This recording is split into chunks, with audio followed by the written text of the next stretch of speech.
Sri Sachidananda Sadguru Sainath Maharaj Ki Jai. Ramana Maharshi's Life, Chapter 8, in the Virupaksha Cave. Shiva Prakasham Pillai.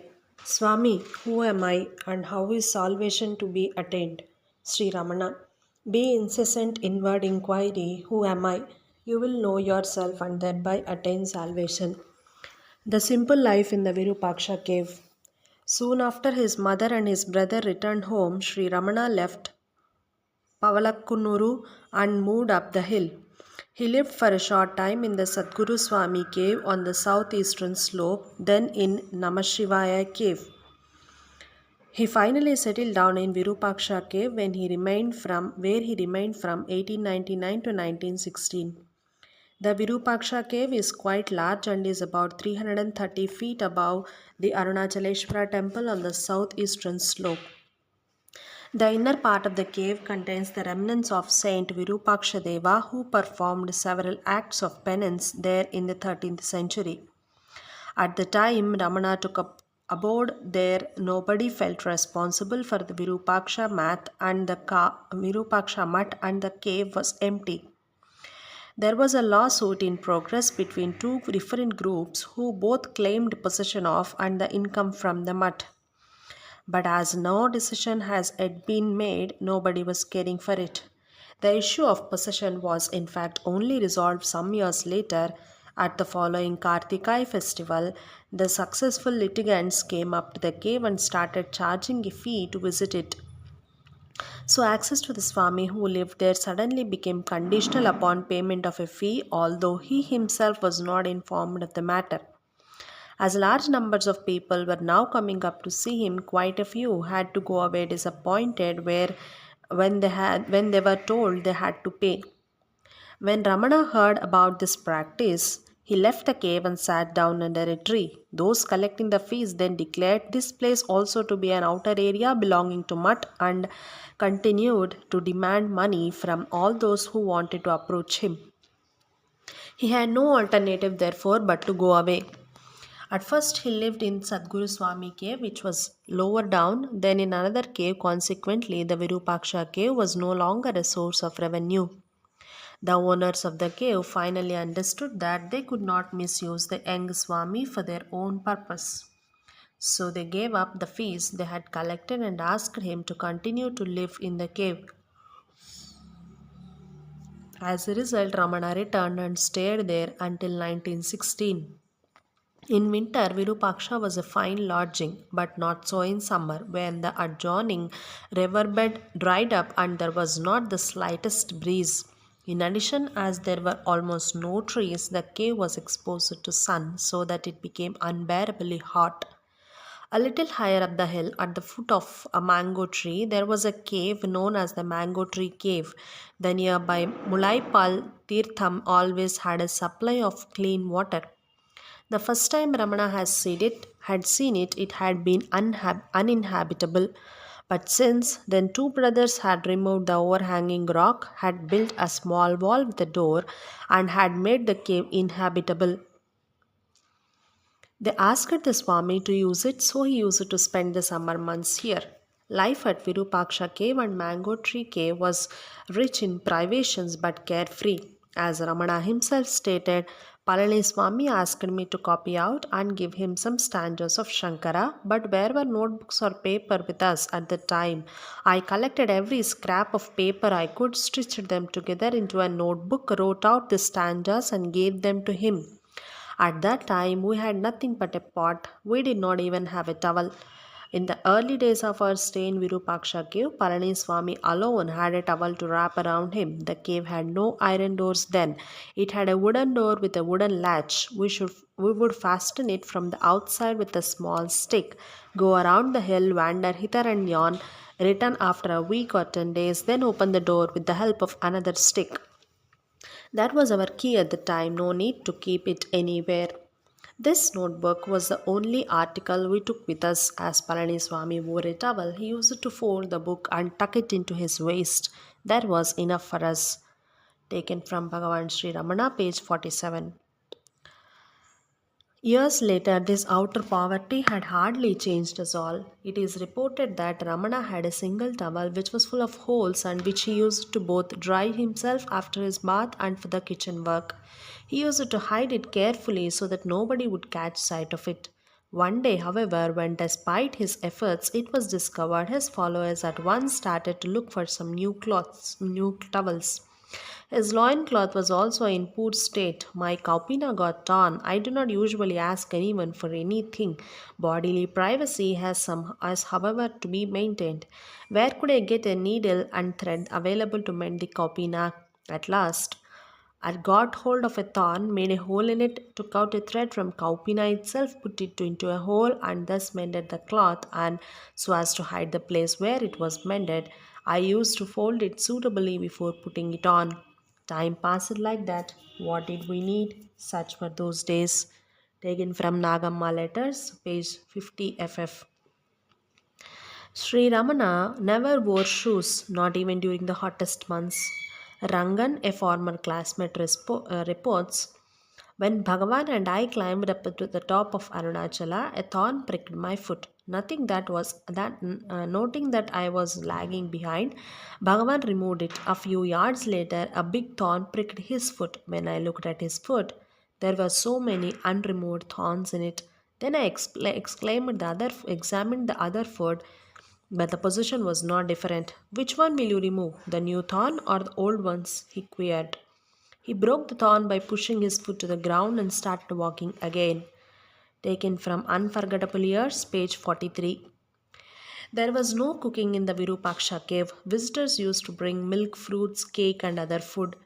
Gradually, more followers came to live with Ramana and Palaniswami. Any food donated was always evenly distributed, but as it was not possible to rely on sufficient food for all being brought by visitors, Palaniswami and other devotees would go down the hill, go to the town to beg for additional food. Then Ramana would mix up all the food donated, make a mash by pouring hot water over it, and give each one a glass full. Often there was not even a salt to flavor it, but Ramana thought it better to be without than to beg anyone for it. If once we begin to ask for salt, we would feel like asking for dal, and when we ask for dal, we would feel like asking for paisam, and so on. So we felt that we should not ask for anything and swallowed the gruel as it was. We used to feel extremely happy over such diet. Taken from Nagamma Letters, page 85. Devotees asked Sri Ramana to compose a hymn to sing during the regular begging tours in town. So the famous Aksharamanammalai, the marital grand garland of letters which is contained in the collected works, came into being. It is a deeply spiritual and heart moving hymn in praise of much loved hill Arunachala which the now devotees sang on their begging tours. Ramana remarked humorously, merited garland of letters fed us for many years. The begging mission to town followed a fixed course.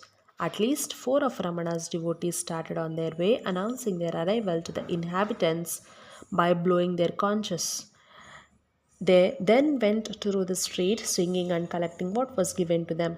As for kitchenware, there was only one earthen pot. Later, there was an aluminium pot, then one of a brass. The pots grew in number when Ramana's mother joined the community in 1916, which instigated regular housekeeping chores and regular cooking. But Ramana made it clear in several remarks that he preferred the simplicity of the years when they lived from hand to mouth. Some days there was not enough of anything, on other days there was more than enough eatables. At times, Ramana, so as not to disappoint anyone, ended up overeating. There is a well known story of how one day he planned a day of fasting and started off early in the morning to walk alone on the hill. There he met several women who competed with each other to serve him food. He had to eat all that they served him. Some hours later, he met them again, and again they forced him to eat. Then he lay down in Mantapam to sleep. In the evening, he wanted to return to Virupaksha cave when a devotee met him, bringing him mangoes cooked in rasam. He ate this too. Jokingly, he said, "It's like the story of a man who fled the town of mice and found himself in the land of tigers." Sometimes people would also send their carriages to pick him up for a meal, but he always refused, as he feared that if he accepted, there would be no end to the invitations. The first works come into being. Various people used to come up the hill to see the young Swami, the curious, the educated, who only wanted to test his knowledge, and spiritual seekers.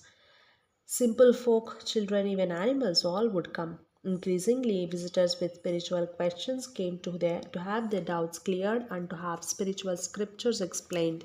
Ramana would write the answers down on little scraps of paper or on slate using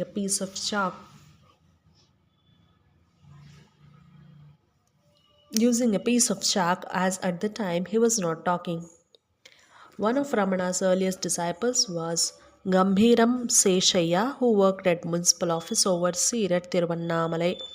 He was studying the teachings of Vivekananda and different yoga techniques such as breath control, Raja Yoga, and Jnana Yoga.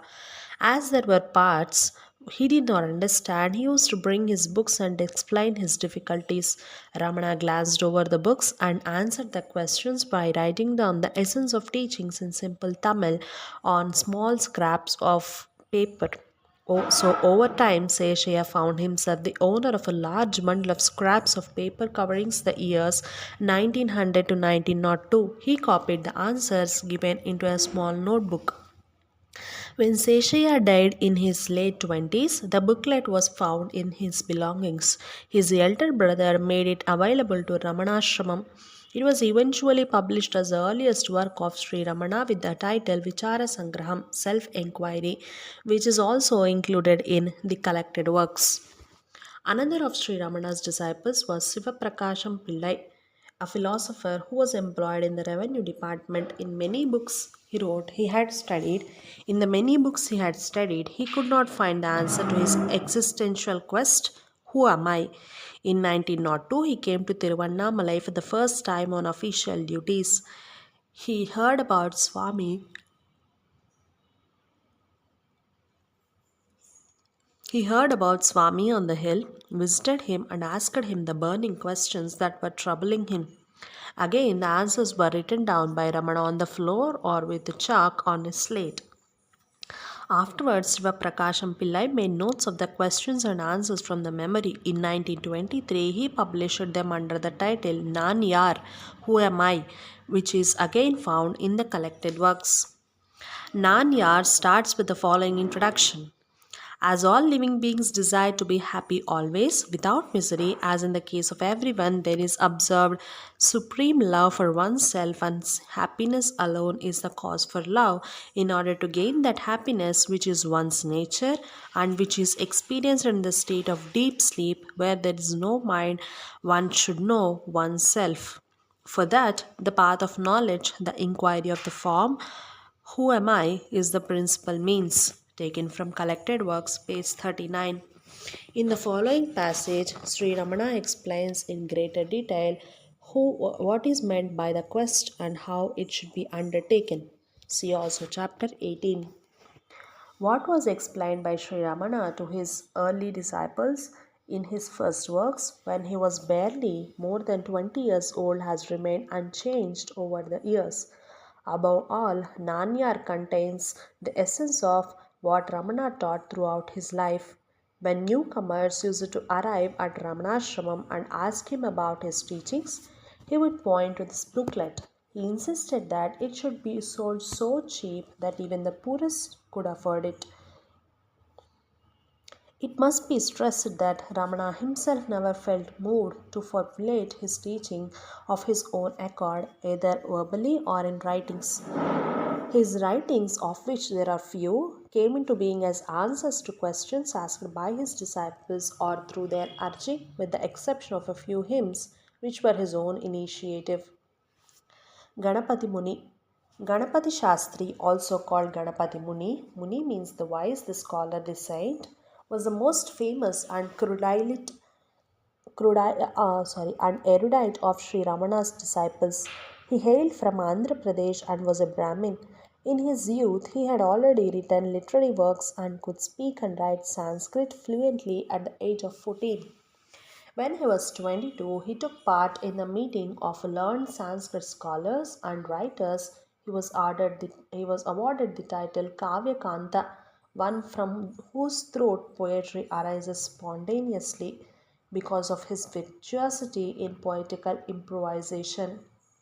In 1903, he came to Tiruvannamalai for the first time to practice intense tapas, spiritual ascetic exercises. He stayed for 1 year, and during that time, he twisted. Sorry, he stayed for 1 year, and during that time, he twice visited the Swami, who was approximately the same age as himself. On both occasions, his erudition was noticed. Finally, he took up the post of school teacher at Vellore, but it was the renewal of India which was closest to his heart and to which he devoted most of his energy. Through intense tapas in particular through mantra japa, he believed he would obtain the energy required to achieve his goal. He dreamt of an ideal society based on the Vedas in which there would be material prosperity and social justice as well as spirituality. He used to hold long public disclosures on this theme and soon gained a circle of followers. In 1907, he resigned his position as teacher in Vellore and returned to Tiruvannamalai at the time of Kartikei festival in order to practice mantra japa more intensely. He was he was driven by a deep dissatisfaction about his knowledge and abilities and overcome by gnawing doubt. He had achieved nothing concrete. Despite the numerous extreme spiritual exercises and sacrifices he had performed and his intense study of the Holy Scriptures, he was unsure if he had understood the essence of scriptures at all and if his tapas was correct. Then he thought of Swami. It was on the ninth day of Kartikay festival, 18th November 1907, at about half past 1, when in the midday heat he climbed up to the hill to the Virupaksha cave. He was trembling with emotion.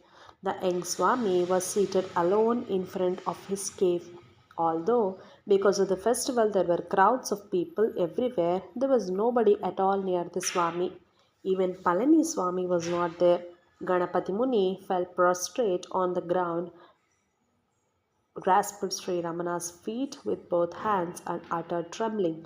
All that has to be read, I have read. Even Vedanta Shastra, the holy scriptures of Vedanta, I have fully understood. I have performed japa to my heart's content, yet I have not up to this time understood what tapas is. Hence have I sought refuge at thy feet. Pray enlighten me about the nature of tapas.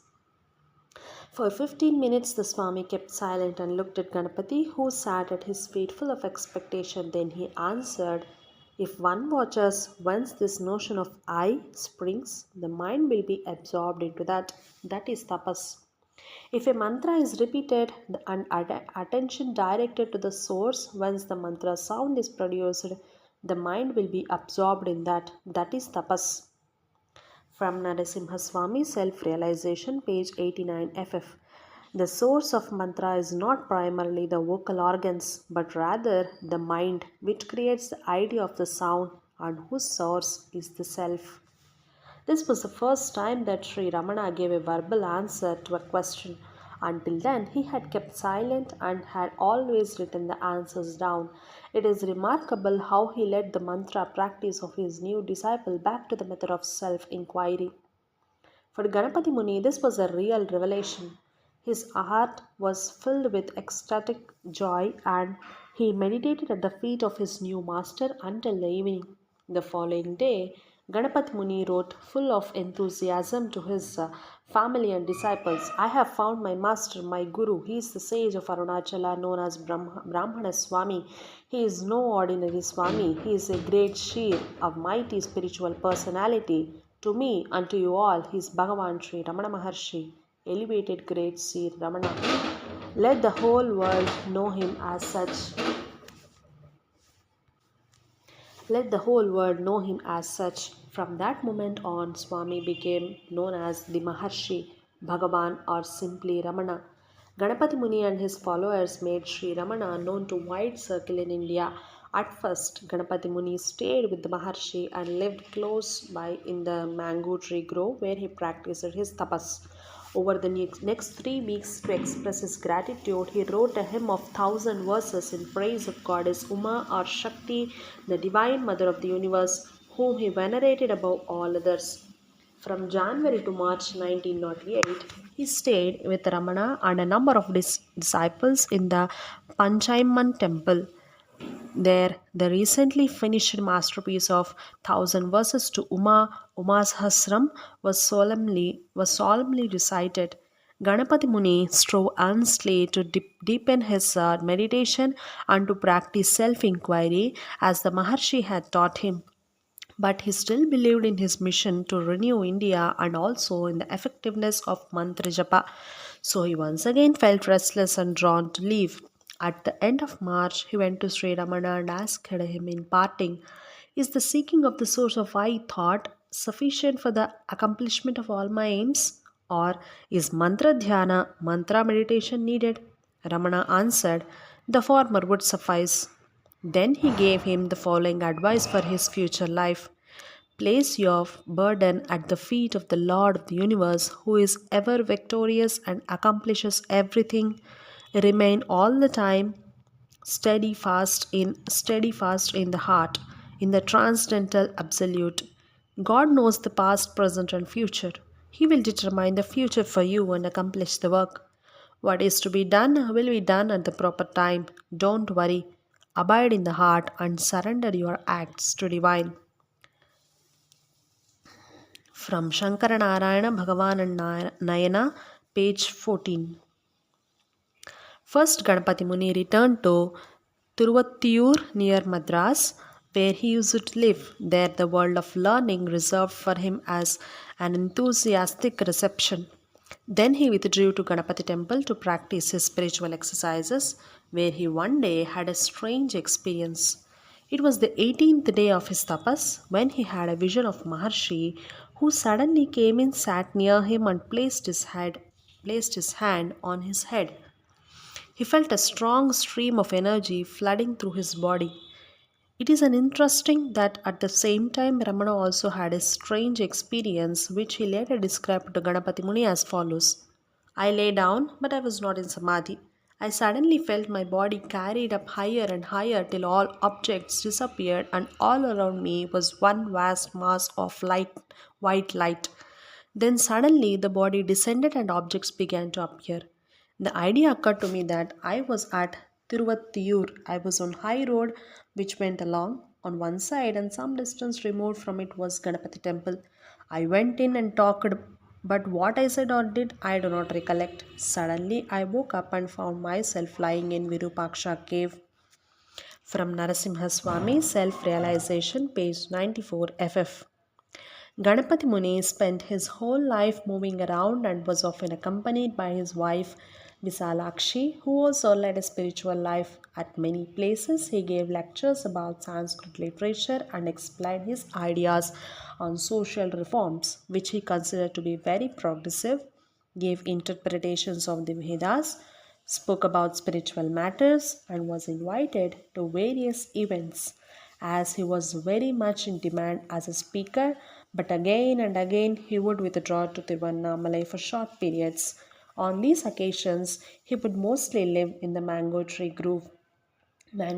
cave, where he performed tapas and visited his master frequently. During his absence, he wrote letters to Maharshi, which testified to his deep devotion. On 31st March 1931, he said in his letter from Sirsi, Boongivar, Boongiver, though I may have 1,000 desires, they all are set at rest within the cave of the heart scorched by the effulgence of your benevolent look. Only one of them sprouts forth, raising its head even now. Let my impure ego perish. My Lord, grant me the fulfillment of my aspiration. And on 14th April 1931, his letter ended as follows: "I know that the perfect fulfillment of all my aspirations is to be accomplished only at the proximity of Bhagavan's feet. I am awaiting that auspicious hour. For the present, may this devotee staying at some distance appear very near to Bhagavan's heart. Lord, you reside within my heart, and I at your feet. You are my master and director. I am your servant, your instrument to do your work. From Guru and the Disciple, page 26 and 28.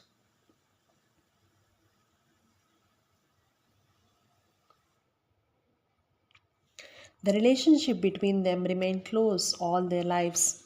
Sri Ramana called Ganapati Muni by the pet name Nayana, which his disciples also used. The Telugu word Nayana is used to address one's father as well as one's disciple and one's child. In return, Ganapati Muni's erudition made much literature, in particular Sanskrit literature, accessible to the Maharshi. Ramana relied totally upon Naina in the matter and finally himself started to learn Sanskrit by reading Shankara's Viveka Chudamani in Tamil and Sanskrit in parallel. In 1915, he wrote his first verse in Sanskrit. This verse contains the essence of his teachings and was included in Ganapati Muni's Ramana Gita. In the interior of heart cave, Brahman alone shrines in the form of the Atman with direct immediacy as I, as I enter into the heart with a questing mind or by diving deep within or through control of breath and abide in the Atman. From Sri Ramana Gita, page 11. In the Ramana Gita, the famous teaching poem which Ganapati Muni wrote upon the model of the Bhagavad Gita, he gives the Maharshi's answers to his disciples classified by theme. 2 years later, Ramana composed his 5 stanzas to Sri Arunachala Pancharatna in Sanskrit. In 1927, he rendered his own work of 30 verses Upadesha Undiyar, the essence of instruction, into Sanskrit as Upadesha Saram. He sent his translation to Ganapati Muni to be checked and corrected, and Ganapati wrote a commentary on it. Upadesha Saram is one of the most important of Maharshi's works. Ramana also translated it into Telugu and Malayalam. His famous reality in 40 verses, Ulladu Narpadu, is also one of his most important works and was translated into Sanskrit by Ganapati Muni. Again, the English translations can all be found in the collected works. Ganapati Muni died in 1936, aged 58, in Kharagpur, West Bengal, where his devotees had built an ashram for him. When Ramana was informed about his death by telegram, he said, deeply moved and with tears in his eyes, where can we find another one like him? Children, devotees, and visitors. Though Sri Ramana did not speak in the first years of his stay in the Virupaksha cave, many children climbed up the hill to visit him. They came on their own initiative and sat silently near him for longer periods. They often used to bring something to eat with them, and he also received his share.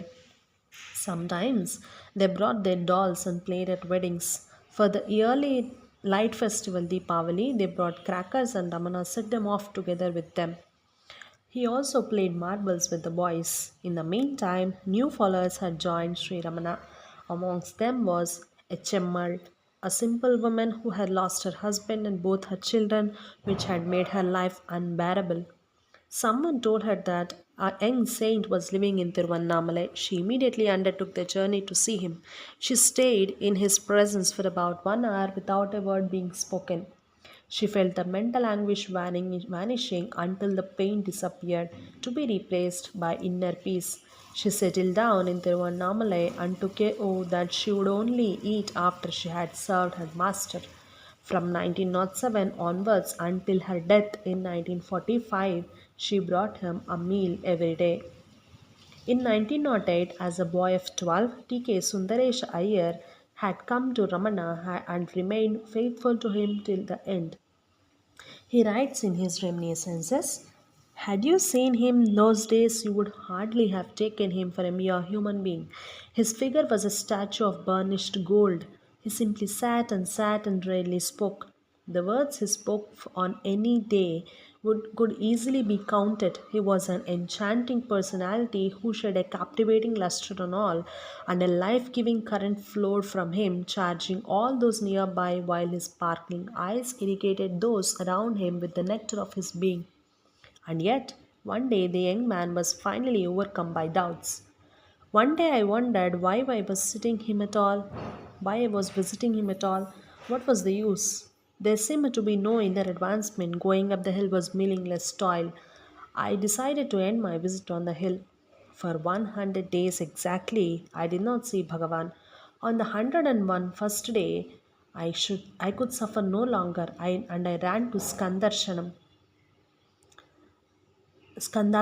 about above Virupaksha cave. Bhagavan saw me climbing, got up and came forward to meet me. When I fell at his feet, I could not restrain myself and burst out in tears. I clung to them and would not get up. Bhagavan pulled me up and asked, "It is over 3 months since I saw you. Where were you?" I told him how I thought, and seeing him was of no use. "All right," he said, "maybe it is of no use. So what? You felt the loss, did you not?" Then I understood that we did not go to him for profit, but because away from him there was no life for us.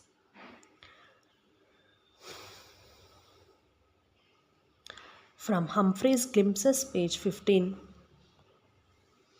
The story of how Sri Ramana kept his identity hidden from a visitor is well known. One day, when Swami was not there, Sri Ramana started to build a stone platform in front of Virupaksha cave so that visitors could sit there more comfortably. He collected some stones and bricks and mixed some wet mud. He had a bricklayer's trowel in his dirty hand, was wearing only a loincloth, and was sweating when a visitor came.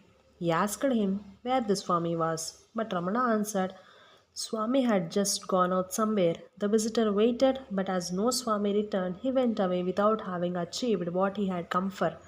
On the way back, he met Echammal, who was on her way up to the cave to bring the meal. She told him that he had come across none other than Ramana himself.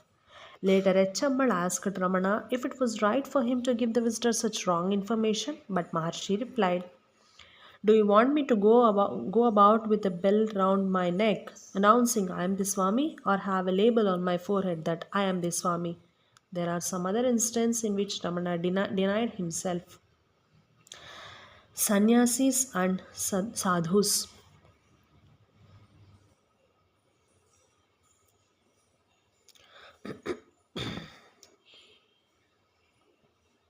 In people's eyes, Sri Ramana led the life of a sannyasin, but he never had any formal initiation. Once a disciple of present Shankaracharya of Sringeri in south of Shankara, in the south, Shankara founded his first monastery. The Shankaracharya is the head of monastery following a strict line of succession. Tried to persuade Ramana to be initiated into sannyasa. Ramana refused, but the sannyasin was stubborn, arguing for more than 3 hours. Then he went away to get all the things needed for performing the ceremony of initiation, saying Ramana should think it over in the meantime. Shortly after the sannyasin left, an old man who Ramana had never seen before came to Virupaksha cave carrying a bundle of Sanskrit books. The old man asked permission to leave the books there for a while and to pick up them later on his way back. Ramana leafed through them with interest. The first book he picked up was the Arunachala Puranam. It fell open on the following verse. Those who reside within the radius of 3 yojanas, 30 miles of this place, Arunachala, even if they had not had initiation, shall, by my supreme decree, attain liberation, free from all attachments. He copied this out on a slip of paper, laid the book back, and closed his eyes. When he later looked up, the books had disappeared. Finally, the sannyasin returned. Sri Ramana gave him the piece of paper, and he was forced to accept that for Maharshi no initiation was needed. Some of the other sadhus who lived on the mountain watched Sri Ramana's increasing fame with suspicion and envy. An elderly sadhu felt particularly envious and wanted to drive Ramana out of the Virupaksha cave. He threw some rocks over a ledge at the young Swami sitting under it, but they missed. When the Swami tried it again, Ramana got up and caught him. But the sadhu only laughed and said that was meant only as innocent joke. Without rebuking him, Ramana let him go. A certain Balananda was particularly intrusive. One day he said to Ramana, I will say I am your guru and get money from the visitors. It is no loss to you, so don't contradict me. Ramana did not reply. When visitors came, Balananda said to them, this young Swami is my disciple. Give the child some sweets.